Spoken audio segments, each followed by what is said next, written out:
How do you like, today's the first hike? You made it here to the top of the mountain. First of all, arigato, Ken. I've heard a lot about Dan. Dan?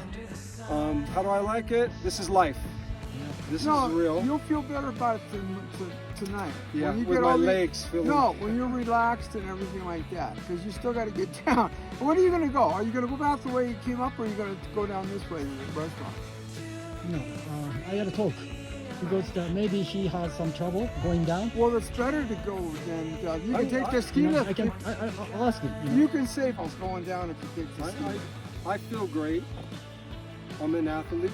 I'm always down to go beyond maybe what I even know, but more or less, that's how I broke ribs, broke my neck. With this being to 20, 30-year-old, even 40s, but today 51, I'm still athletic, but I had to learn from Ken. Well, no, he's a good role model. So I'm I'm gonna